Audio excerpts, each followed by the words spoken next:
ho, hi ha ho, hi ha ho, hi ha ho, hi ha ho, hi ha ho, hi ha ho, hi ha ho, hi ha ho, hi ha ho, hi ha ho.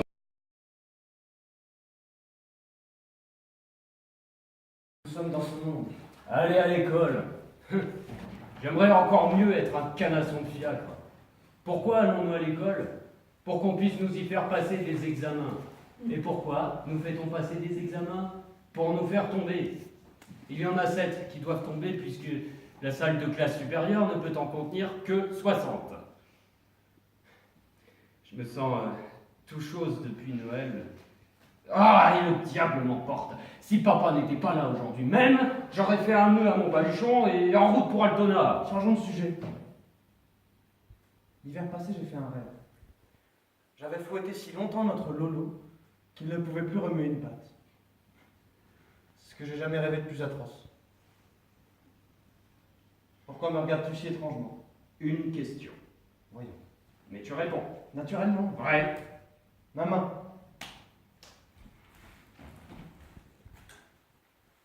Eh bien, Moritz. Ton devoir, il est fait? Mais parle donc à cœur ouvert. Ici, qui nous voit, qui nous entend? Les as-tu déjà ressentis? Quoi? Comment tu disais? Les excitations mâles? N'as-tu pas songé, toi aussi, Melchior, de quelle façon nous avons été embarqués dans cette galère? Tu ne le sais pas encore?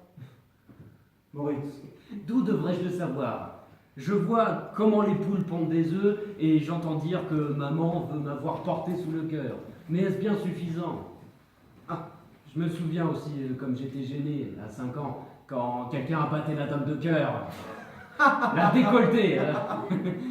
Ah, ce sentiment s'est perdu. Cependant, aujourd'hui, je puis à peine parler à la première fille venue sans penser en même temps à quelque chose d'abominable. Et je te le jure, Melchior, je ne sais pas quoi. Je te dirai tout. Je me tiens des livres, je me tiens d'illustrations et d'observations faites sur nature. Tu seras étonné. C'est à ce moment-là que je suis devenu athée. J'ai parcouru le dictionnaire Meyer de A à Z.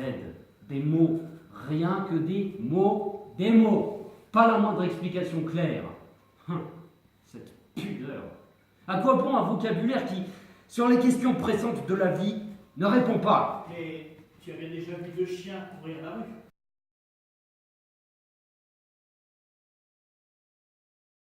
Il y était! Je ne sais pas, la terre tourne! Oh, c'est si atroce pour moi! Oh, Melchior! Oh, Melchior, si tu savais par où j'ai passé! Eh ben, félicitations, Maurice. Réjouis-toi de t'en être si bien sorti. Tu ne sais pas, Jeannot, tu ne devines pas tout ce qui était en jeu. Voilà 3 semaines que je me glisse près de cette porte, comme devant la gueule de l'enfer. Aujourd'hui, je vois qu'on ne l'a pas fermée à clé. Je crois bien, m'eût-on offert 1 million, rien au monde n'aurait pu me retenir. Me voici au milieu de la salle, j'ouvre le grand cahier, je tourne les pages, je trouve! Et pendant tout ce temps, oh, j'en ai froid dans le dos. Pendant tout ce temps, Pendant tout ce temps, il y a la porte grande ouverte derrière moi. Comment je suis sorti et descendu l'escalier? Je ne sais pas. Et Ernst Röbel, est-il reçu lui aussi? Oh, assurément, Jeannot, assurément. Ernst Röbel est reçu comme moi. Alors tu n'as pas dû lire de bien près. Bah, si on ne compte pas le banc des ânes, on arrive à 61 avec toi et Röbel. Alors que la classe d'en haut ne peut en contenir plus de 60. J'ai parfaitement bien lu. Ernst Röbel est promu aussi bien que moi. Mais bon, nous deux pour l'instant c'est provisoire. Hey, au premier trimestre, on verra clairement qui des deux doit faire place à l'autre. Pauvre Röbel. Le ciel sait que je ne suis plus en peine pour moi-même.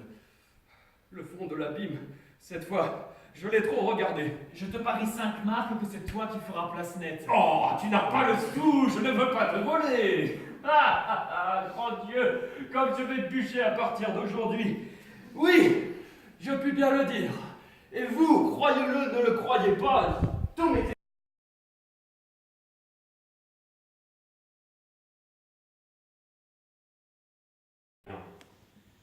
Je ne faisais pas l'affaire. Qu'ils se piétinent les uns les autres s'ils veulent.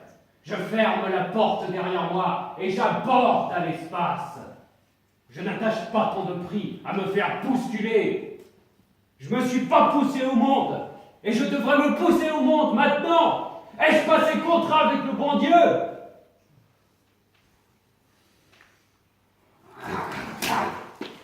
Que les choses tournent comme on veut qu'elles tournent. On m'a embarqué après tout. Je n'en rends pas mes parents responsables. Tout de même, ils devaient s'attendre au pire. Ils étaient assez malins pour savoir ce qu'ils faisaient. J'étais un nourrisson quand je vins au monde. Sinon, j'aurais bien été assez malin pour devenir un autre. Faut-il que j'expie parce que les autres étaient déjà là? Il faudrait que je fusse tombé sur la tête. Quelqu'un me fait-il présent d'un chien enragé? Je lui rends son chien enragé.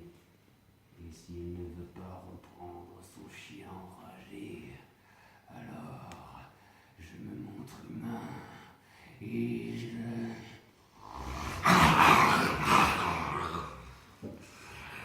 il faudrait vraiment que je fusse tombé sur la tête. On est tout à fait par hasard, et après mûre réflexion, on ne devrait pas peut-être. C'est à se tirer une balle dans la tête. Je ne vais pas penser à mon enterrement. Melchior déposera une couronne sur le cercueil, le pasteur ventre-chauve consolera mes parents, le recteur coup de soleil citera des exemples tirés de l'histoire. Il est probable que je n'aurai pas une pierre tombale. J'aurais pu escompter une urne de marbre, blanc comme neige, sur un socle de syénite noir. Grâce à Dieu, je m'en passerai bien. Les monuments sont pour les vivants et non pas pour les morts. De la rive ultérieure.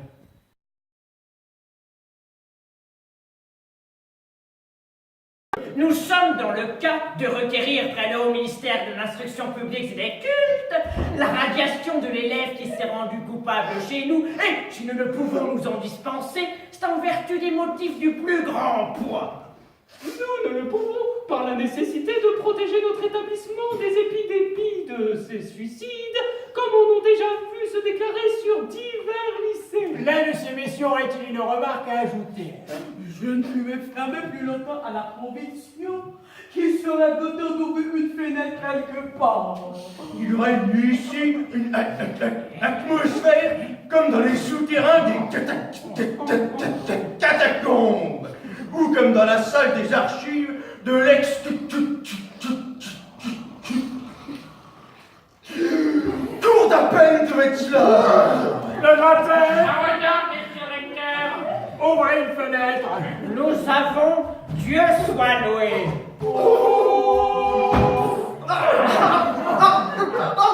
Cette atmosphère dehors!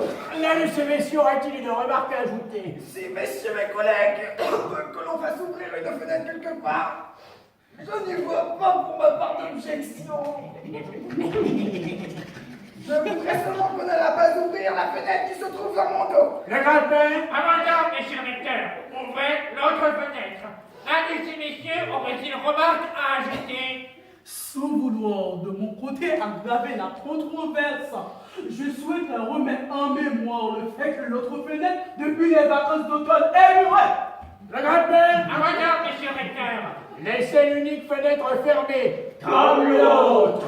L'un de ces messieurs aurait-il une remarque à ajouter? Messieurs, supposons le cas où nous renoncions à requérir près le haut ministère de l'instruction publique et des cultes la radiation de notre coupable élève. Mais c'est nous, alors, que le haut ministère rendra responsable du malheur survenu. Nous voyons dans la nécessité de juger notre coupable élève afin de n'être pas jugés, nous qui sommes innocents. Le gratin! Avant, monsieur recteur. Faites-les entrer! Si l'atmosphère régnante ne laisse rien à désirer à la compétente autorité, je voudrais alors proposer que, pendant les vacances d'été, l'autre fenêtre aussi fût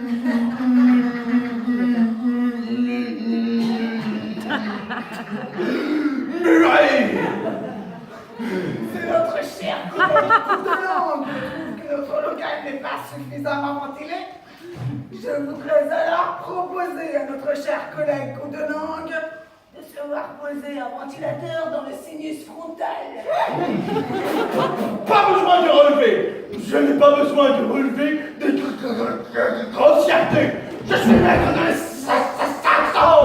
Je dois rappeler, messieurs mes collègues, Mouchamar et coup de langue, à quelques bienséances. Approchez-vous de la table. Une fois que monsieur le rentier Stiefel eut pris connaissance du crime scélérat de son fils, ce père se mit à fouiller les effets posthumes de son fils Maurice et mit la main sur un chemin faisant en un endroit inattendu sur un écrit. Il s'agit d'un traité de 20 pages en forme de dialogue et intitulé Le Coït. Garni d'illustrations grandeur nature, qui fourmillent des ordures les plus éhontées. Vous avez un bouteille. Vous avez un bouteille. Vous avez à répondre aux questions exactement formulées que nous vous posons dans l'ordre, l'une après l'autre, et par un oui ou un non plat et modeste. Le rapport. Monsieur Recteur. Le dossier.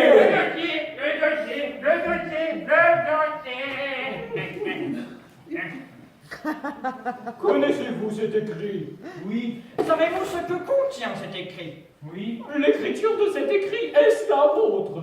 Oui. La conception de cet obscène écrit vous revient-elle? Oui, je vous prie, monsieur le recteur, de m'en produire une seule obscénité. Vous avez à répondre aux questions exactement formulées que nous vous posons par un oui ou un non plein et modeste. Je n'ai consigné ni plus ni moins qu'une réalité qui vous est parfaitement connue. Oh, le gredin! Je vous prie de me montrer une seule atteinte aux mœurs dans cet écrit.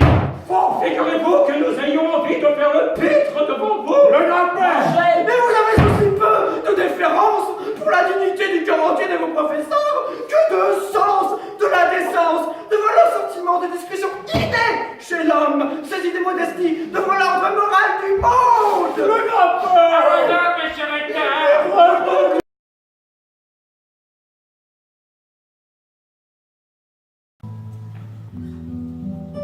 Et qui repoussa loin de lui la grâce que le Père éternel répand sur celui qui naquit dans le péché. Celui-là mourra d'une mort spirituelle, et qui vécut et œuvra dans le mal, dans le refus volontaire et charnel d'honorer Dieu comme il convient. Celui-là mourra d'une mort corporelle, mais qui rejeta loin de lui en téméraire la croix dont le très miséricordieux l'a chargé à cause du péché. En vérité, je vous le dis, celui-là mourra d'une mort éternelle.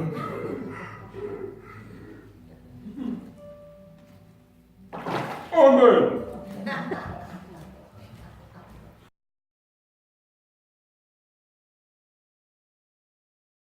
Exactement. 14 ans.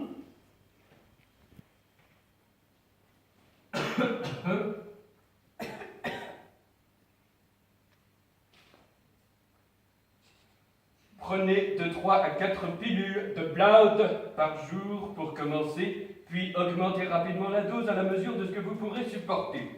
Les promenades fatigantes, les repas en supplément, je vous en dispense.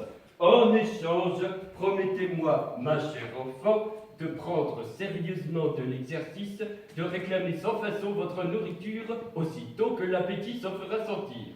Alors, ces oppressions de la poitrine cesseront bientôt, avec les migraines, les frissons, les vertiges et nos vilains dérangements gastriques. Mademoiselle la baronne Elfriede de Witzlappen, 8 jours après le début de sa cure, savourait un poulet rôti entier à son petit déjeuner, avec des pommes de terre nouvelles. Bien le bonjour, cher enfant. Le bonjour, mesdames. Le bonjour.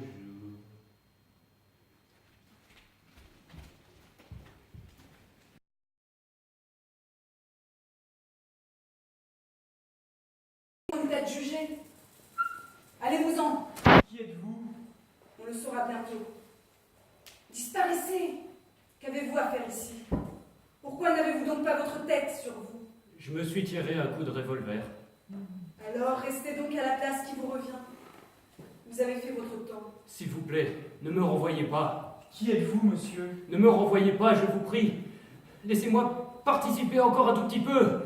Ici, en rien, je ne veux vous contrarier. En dessous, c'est tellement lugubre. Alors, à quoi bon vos vantardises sur la sublimité?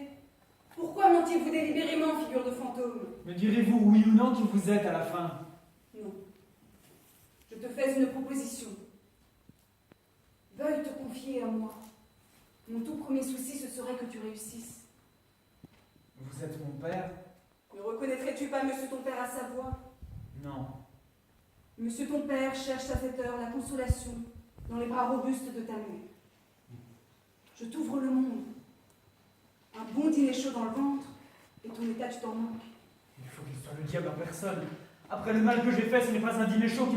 Alors, Il a raison, Melchior. J'ai fait le fanfaron. Laisse-le s'occuper de toi, et sers-toi de lui. Si masqué soit-il, il est au moins cela. Croyez-vous en Dieu? c'est selon. Votre opinion sur la morale? Diamant, suis-je ton élève?